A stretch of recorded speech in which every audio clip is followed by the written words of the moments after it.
Dans la paracha qu'on lira Be'ezrat Hashem ce Shabbat, dans chapitre 6, Pasuk 11, c'est marqué Vatishachet haaretz lifnei Elohim vatimale haaretz Hamas.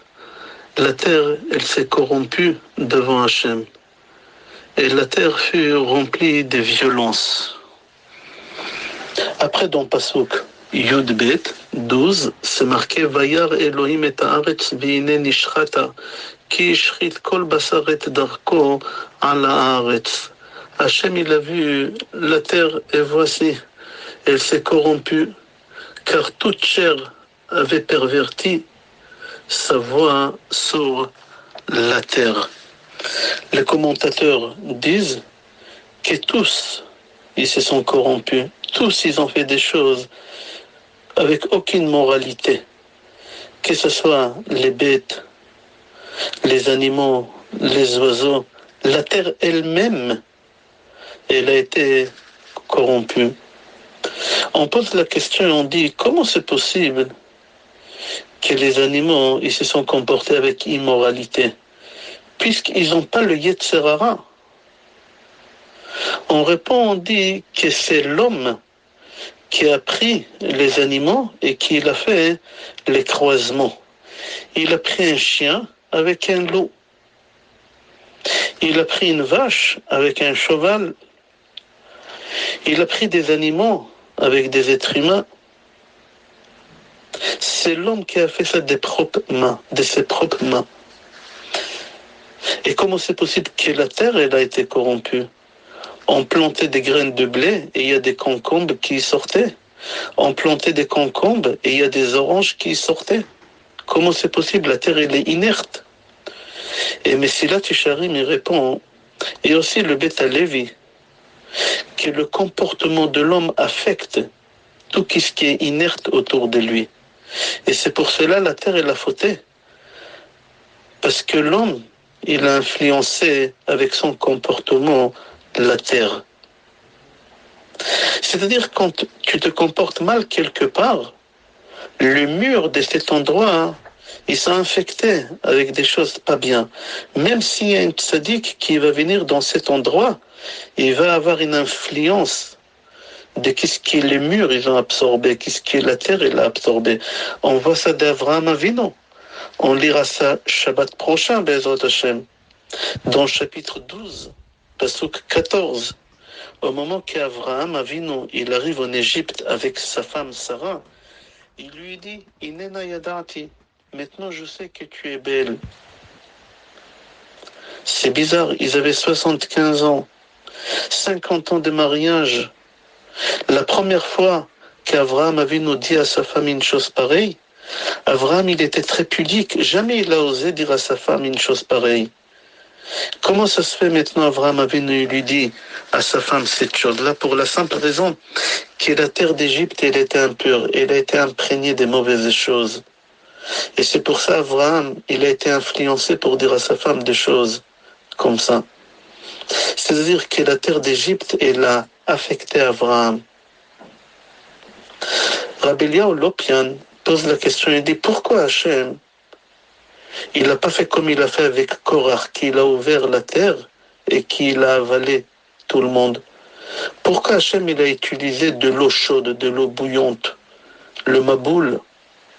Pour la simple raison qu'Hachem il a dit que le mal il a été imprégné dans la terre, dans les rochers, partout. Et il faudra faire un ga'ala, recurage, avec de l'eau bouillante pour nettoyer cette saleté, cette impureté. Alors on pose la question, on dit si tous ils ont fauté à cause de l'influence de l'homme, comment c'est possible que Noach il a pu trouver des animaux cachers pour les faire entrer dans la teva, dans l'arche? Comment c'est possible qu'il y ait des animaux qui n'étaient pas affectés? Puisque c'est marqué que la teva elle l'acceptait uniquement des personnes qui n'ont pas fauté. On répond et on dit que dans cette génération, tous ils étaient corrompus, mis à part 9 personnes qui n'ont pas fauté. Noach, sa femme, leurs enfants Shem, Ham et Yafet, et leurs femmes, et Metushelach. C'est-à-dire qu'il y a des animaux, des bêtes, des oiseaux, qui étaient affectés des côtés de la pureté, qu'ils n'ont pas fait de mal, grâce à ces 9 personnes.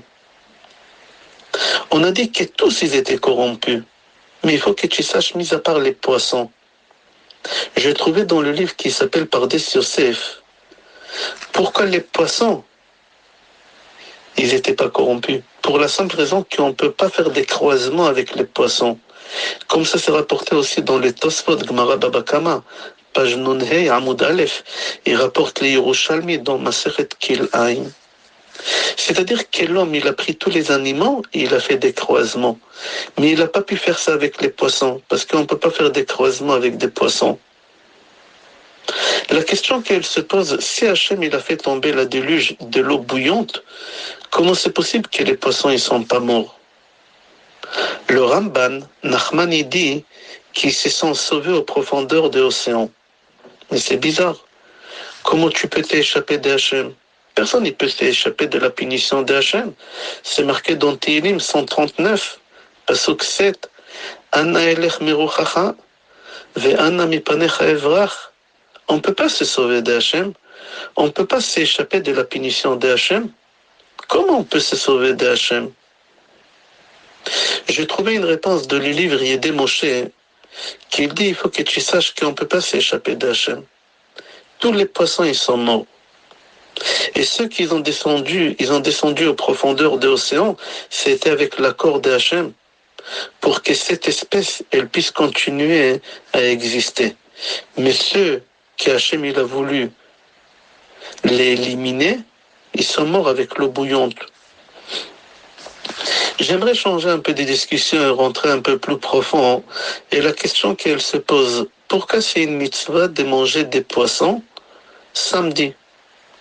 C'est rapporté dans Gemara Shabbat, page Kuf Yutret Amud Bet, Bameh me'angim et Shabbat. Il faut que tu aies un plaisir Shabbat. Avec quoi tu peux te faire plaisir Shabbat? Rav Yehuda Bere de Shmuel Bar Shilat, Mishme de Rav Amar. Il dit avec Dagim Gdolim, avec des gros poissons. Les gros poissons, il parle ici de saumon. Rav Papa dit là-bas dans la Gemara, c'est lui qui n'a pas les moyens d'acheter des saumons, alors qu'il achète Kassa de Arsana. Kassa de Arsana, c'est des petits poissons, c'est des sardines, ça coûte pas cher. Mais il faut manger des poissons au Shabbat. Le Ra'avad, Rabbi Avraham ben David, dit qu'en réalité, dans l'espèce cachère, il y en avait uniquement 1209 espèces cachères, des poissons, avant la déluge. Et après la déluge, il restait que 700 sortes de poissons cachères qu'ils n'ont pas fauté.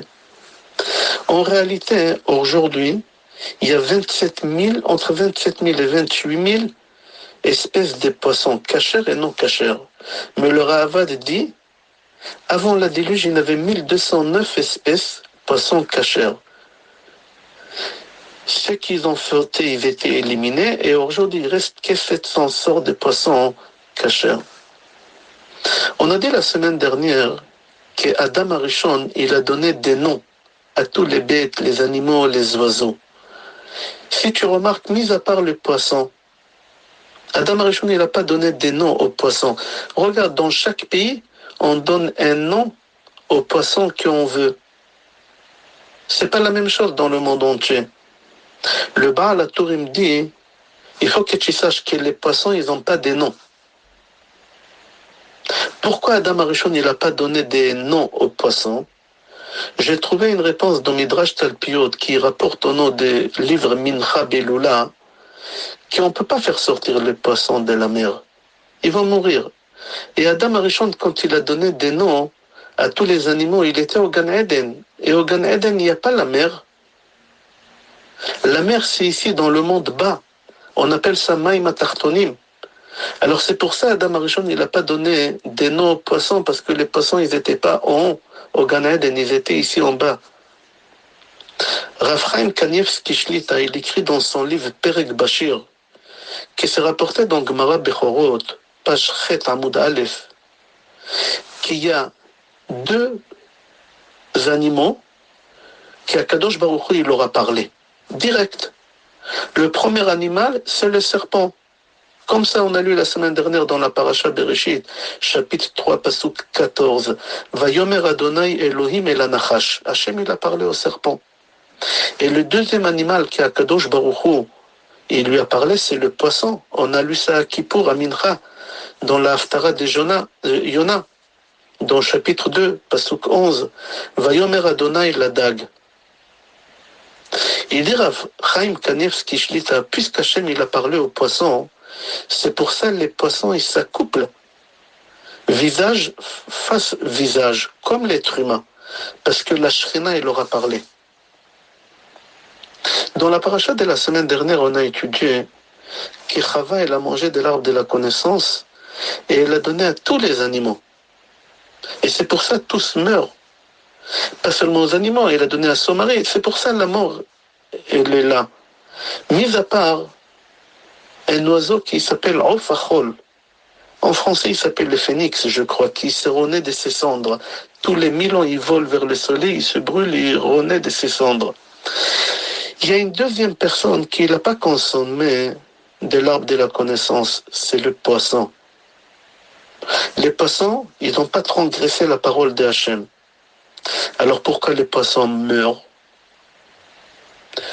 J'ai pas de réponse, j'ai pas trouvé une réponse. Moi je pense moi-même, peut-être je me trompe, je sais pas, avec ma petite cervelle, parce que tous ils étaient au moment de Matan Torah au Har Sinaï. Les seules personnes au monde qui n'étaient pas au Mahamad Har Sinaï, c'était les poissons. Peut-être à cause de ça. Viens, on va essayer de comprendre quelque chose. Adam Arishon, il a mangé de l'arbre de la connaissance. Chava, il a mangé de l'arbre de la connaissance. Nous, les êtres humains, on est là pour réparer la faute de Adam et Chava. Et à travers ton prénom, c'est un code, le prénom. Dedans, il y a le code, comment tu dois réparer la faute de Adam Arishon. Puisque nous aussi, on a mangé de l'arbre de la connaissance. Alors, il dit Rav Kanievski que les poissons, ils n'ont pas mangé de l'arbre de la connaissance. Alors, puisqu'ils n'ont pas mangé de l'arbre de la connaissance, ils n'ont pas besoin des noms. Parce qu'ils n'ont pas réparé la faute d'Adam Arishon. Ils n'étaient pas mouillés, ils n'ont pas mangé. Alors, ils n'ont pas de noms, ils n'ont pas de quoi réparer. Qu'est-ce qu'Adam Arishon, il a fait? Dans la plus grande partie des communautés juives dans le monde, on a l'habitude de manger des poissons Shabbat. Pourquoi on a cette habitude de manger les poissons à Shabbat? Dans Rambam et Shulchan Aruch, j'ai pas trouvé que c'est marqué là-bas qu'il faut manger des poissons Shabbat. Certes, dans les chants des Shabbat, quand on chante à Shomer Shabbat, Abenim Abat, là-bas c'est marqué Basar Vedagim Vechol Mat'amim. C'est marqué là-bas qu'on doit manger de la viande et des poissons. C'est que dans les chants. Mais dans la halakha, j'ai pas trouvé. J'ai trouvé dans Magen Avraham, dans Siman Resh Membet, il dit c'est bien de manger des poissons pendant les 3 repas des Shabbat. Dans Shulchan Aruch Harav, il dit que manger des poissons au Shabbat, c'est Minatora. J'ai cherché, j'ai pas trouvé. Où c'est marqué dans la Torah, j'ai cherché dans des livres, dans des commentateurs, où c'est marqué que manger des poissons au Shabbat, c'est Midoraita, j'ai pas trouvé. Le Pri Megadim dit que manger le poisson au Shabbat, c'est ni Miderabanan, ni Mideoraita. C'est une coutume, tout simplement. J'ai trouvé quelque chose qui est un grand tzaddik de Tunis, Rabbi Halfon, Zecher tzaddik de Kadosh de Bracha, quelque chose d'extraordinaire. Prends un stylo et marque. C'est lui qui a dit le proverbe que tout le monde dit. C'est pas marqué nulle part. Aochel dag beyom dag nitzol midag. C'est lui qui a dit ça. J'ai traduit Aochel dag, c'est lui qui mange un poisson. Beyom dag, le jour de poisson, il sera sauvé. Nitzol midag, il sera sauvé de poisson. Ça veut dire quoi? Aochel dag, je comprends, c'est lui qui mange du poisson. Beyom dag, le jour des poissons. C'est quoi le jour des poissons? Les poissons, ils étaient créés jeudi, ni vendredi, ni samedi. Il va être sauvé du poisson. J'ai trouvé Rabbi Halfon, Zatzal de Tunis, il dit, c'est lui qui mange du poisson, Beyom dag. Dalet plus Gimel, ça fait 7, c'est-à-dire le 7e jour. Nitzol midag. Dag, c'est Rachetevot, Dina de Gehenam. Il va être sauvé de l'enfer. Dans tous les cas, tous les aliments que tu manges Shabbat, qu'on a l'habitude de manger Shabbat, il y a le chiffre 7. Par exemple, Chala, écrit Chala, Chet Lamed Hei, valeur numérique 43. 4 plus 3, ça fait 7. Ou par exemple, Yain, Yud Yud Nun, ça fait 70, enlève les zéros, ça fait 7. Bassar, viande, 502. 5 plus 2, ça fait 7. Et etc., etc. Le Bnei Issachar, il donne une très très belle réponse. Pourquoi on mange le poisson Shabbat? Et il dit, si tu remarques, quand Hachem il a créé le monde dimanche, lundi, mardi, mercredi, à partir des jeudis, vendredi, samedi, Akadosh Baruch Hu, il bénit chaque jour quelque chose dans la création. Jeudi, quand Hachem il a créé le poisson, c'est marqué dans le chapitre Aleph, Pasuk 22, qu'Akadosh Baruch Hu, il a béni les poissons, il leur a dit pour vous. Alors jeudi, Hachem il a béni la création. Vendredi, dans le chapitre 1, Pasuk 28, Akadosh Baruch Hu, il a créé Adam. Et il a béni, il lui a dit pour vous. Et Shabbat, dans le chapitre 2, Pasuk 3, Akadosh Baruch Hu, il a béni Shabbat, Vaivarech oto Elohim. C'est-à-dire qu'Akadosh Baruch Hu, il a béni les poissons, marque Dagim, il a béni Adam, marque Adam, et il a béni Shabbat, marque Shabbat. Les 3 premières lettres, c'est quoi? Dalet, Aleph, Shin. C'est le Tehillim 23, Pasuk 2. Mizmor le David Adonai Roé lo Ersar Binot, Déchet. Déchet, c'est Rachetevot, Dag, Shabbat, Adam. Et c'est pour cela, c'est bien de manger des poissons Shabbat. Pourquoi? Parce que les poissons, ils étaient bénis jeudi.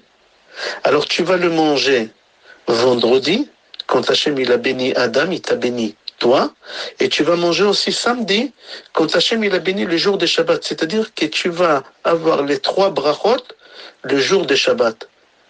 C'est pour cela, celui qui mange le poisson le jour de Shabbat, il gagne bracha meshuleshet, 3 brachot. Comme ça dit le Bnei Issachar. Je continue encore le Bnei Issachar, c'est très intéressant qu'est-ce qu'il dit. Il dit, c'est lui qui dit le psaume de Tehillim, Mizmor le David, le psaume 23. 3 fois, pendant la 3e repas de Shabbat, c'est Odash Lishit, Akadosh Baruch Hu, il ouvre les portes de la Parnassa pendant toute la semaine. Je répète, je sais que ça t'intéresse. Il dit le Bnei Issachar, c'est lui qui répète le psaume Mizmor le David, Hashem Roé lo Ersar, 3 fois. Pendant la 3e repas de Shabbat, les portes de la Parnassa, ils s'ouvrent pendant toute la semaine. Pourquoi? Il dit, compte combien de lettres il y a dans ce psaume. Il a compté le Bnei Issachar, il dit, il y a 227. C'est la valeur numérique des bracha. Bet, Resh, Chaf, Hei. Combien de mots il y a dans ce psaume? Zan, 57. Zan, c'est mésonote. Et mis à part ça, Dagim, poisson en pluriel, c'est 57. C'est l'abondance. C'est pour vous. Alors c'est pour ça qu'il dit le Bnei Issachar, c'est lui qui va lire 3 fois Mizmor le David. Il aura la Parnassa pendant toute cette semaine, Be'ezrat Hashem. C'est-à-dire, il faut faire 3 fois. Pourquoi? 1 pour jeudi, le jour qu'Hachem il a béni le poisson. 1 pour vendredi, le jour qu'il a béni Adam. Et le 3e, c'est pour le jour de Shabbat, qu'Hachem il a béni le jour de Shabbat. Il faut savoir que le premier animal qu'Hachem il a créé dans le monde, c'était jeudi, le poisson. La question qu'elle se pose, pourquoi Hachem il a béni que les poissons? Pourquoi pas un autre animal? Deuxième question, pourquoi Hachem il n'a pas tué les poissons pendant le Maboul? On répond que tous les animaux, ils ont fauté dans l'adultère. On a dit que l'homme, il a pris les animaux, il a fait un croisement. Mais les poissons, ils ne pouvaient pas faire des croisements, parce que c'est la seule espèce qu'on ne peut pas faire des croisements. Alors Akadosh Baruch Hu, à cause de ça, grâce à ça, il les a sauvés dans la déluge, et grâce à ça, il les a bénis jeudi. Et c'est pour cela, c'est bien de manger sur la table des Shabbats des poissons. parce que c'est la seule espèce qui n'a pas fauté. On va s'arrêter là. Je te souhaite Shabbat Shalom, Bracha Ve'atzlacha, Besarot Tovot et Kol Tov.